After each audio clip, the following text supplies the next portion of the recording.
In 1924, the world's biggest light bulb makers secretly agreed to make bulbs burn out faster, slashing lifespans by over half and enforcing it with audits and fines. By 1932, a Depression-era economist pushed for government-mandated expiration dates, and within decades, Detroit's designers were celebrating planned obsolescence as good business. Today, cheap products that fail early are the norm. But is everything truly designed to break? A handful of brands refuse, offering lifetime warranties, heirloom tools, and proof that durability still pays. What does it take to resist a century-old system built on failure? The answer begins where this story started, a closed-door meeting in Geneva. Behind the polished doors of a Geneva conference room in December 1924, executives from Osram, Philips and General Electric gathered with a single purpose: to engineer the world's first global product failure. Their agreement, inked just before Christmas, set a new limit on how long a light bulb could shine, no more than 1,000 hours. At the time, bulbs lasting 2,500 hours were already possible, but durability threatened profits. So, the Phoebus Cartel was born not just as a business alliance, but as an enforcement machine. Factories from Europe to the Americas were required to submit monthly samples to a Swiss laboratory.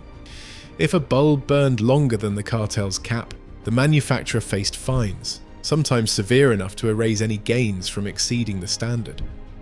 Engineers, once tasked with making bulbs last, were ordered to do the opposite: tweak filaments, adjust gas mixtures, and calibrate voltage so failure was guaranteed. The cartel's reach spanned continents, with GE's subsidiaries enforcing compliance from Brazil to China. Internal memos dictated production tolerances, and every shipment faced scrutiny. The result was a world where the lifespan of a basic household item was no longer a technical challenge, but a legal and financial boundary.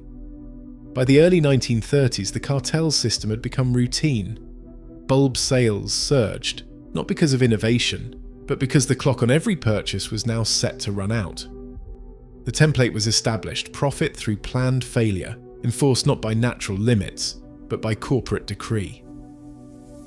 In the depths of the Great Depression, a New York real estate broker named Bernard London published a pamphlet with an idea that bordered on radical. He called it Ending the Depression Through Planned Obsolescence. London argued that the economic crisis wasn't just about scarcity, it was about people making things last too long.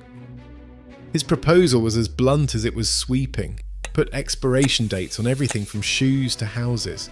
After a set period, these goods would be declared legally dead, and consumers would be required to turn them in for destruction.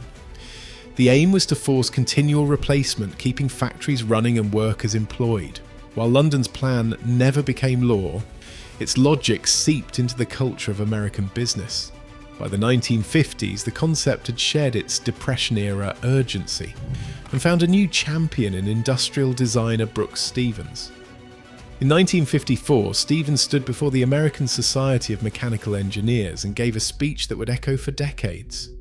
He defined planned obsolescence not as waste, but as a strategy, to instill in the buyer the desire to own something a little newer, a little better, a little sooner than is necessary. For Stevens, this was not about shoddy engineering, but about style and aspiration. He saw it as a way to keep the economic engine humming.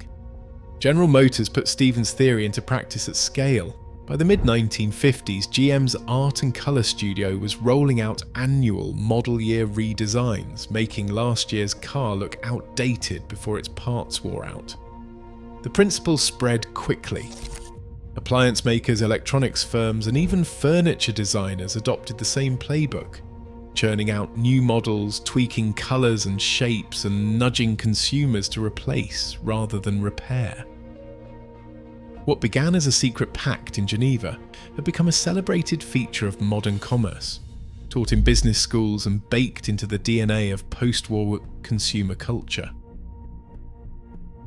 In the world of outdoor gear, a handful of companies have built their reputations not on constant turnover, but on endurance.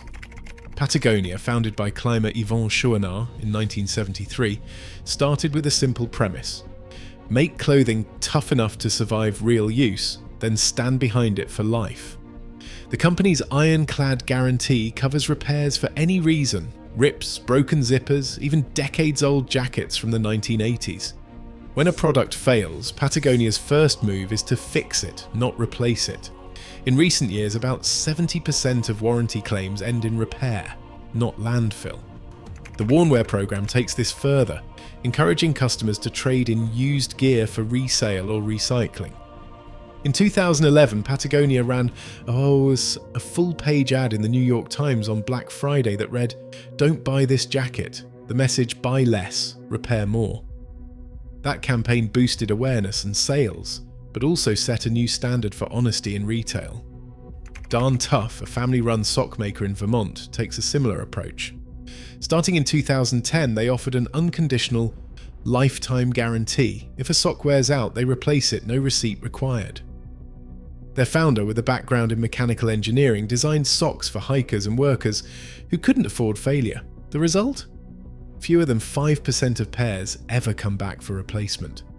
Darn Tough's business runs counter to the logic of fast fashion, where low prices and high volume mean planned obsolescence is the norm. Here, the guarantee is not a marketing gimmick, but a core promise. Both Patagonia and Darn Tough have built loyal followings by betting on durability, not disposability.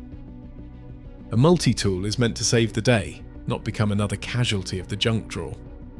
In 1975, Tim Leatherman found himself stranded on a European road trip, his cheap pocket knife useless for car repairs and leaky hotel plumbing.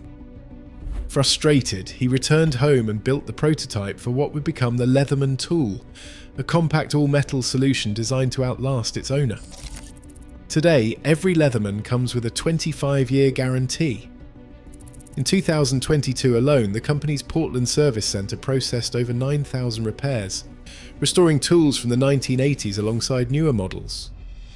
Most repairs involve simple fixes: a jammed spring, a snapped blade, a worn-down file. The company's approach is simple: if it can be fixed, it will be. No matter how old or battered the tool. Durability isn't confined to the workshop. In Tennessee, Lodge has been casting iron cookware since 1896. Their skillets follow a recipe and process that is barely changed in over a century. Some families still cook with Lodge pans purchased during the Great Depression. A 1932 skillet can fry eggs just as well today as it did before World War II. These pans are often handed down through generations, their surfaces seasoned by decades of meals. Lodge's longevity isn't just a marketing line. The company archives include letters from customers using heirloom cookware, some pieces outlasting marriages, houses, and even the original owners. Both Leatherman and Lodge have built their reputations on the promise that a well-made tool or pan should never need replacing. Their guarantees are not just legal fine print, they're a commitment to making products that serve for a lifetime, not a season. A $30 non-stick pan rarely survives more than 3 years in a typical kitchen. Over a decade, that means buying the same pan 3 or 4 times, spending $90 to $120, and sending just as many to the landfill. By contrast, a $30 Lodge cast iron skillet, properly cared for, can last for generations. The numbers are similar for socks. A 6-pack of bargain brands, worn daily, might need replacing every year. That is $60 to $100 spent over 10 years, while a single pair of Darn Tough socks backed by an unconditional lifetime guarantee costs about $25 and is replaced free if it ever wears out. On the workbench, a $20 multi-tool from a discount rack is rarely built to be serviced or repaired. Most fail within 2 years, forcing another purchase.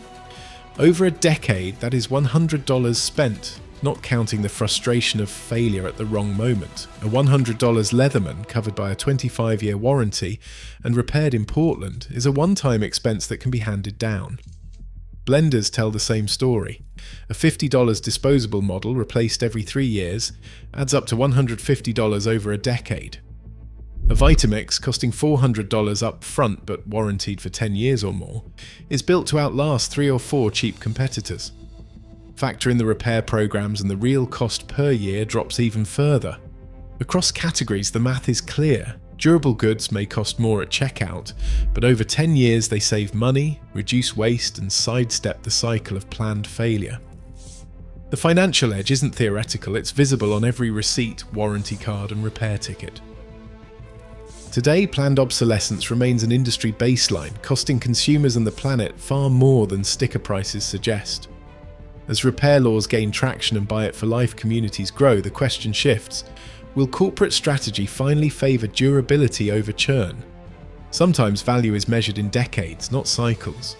Share your thoughts below.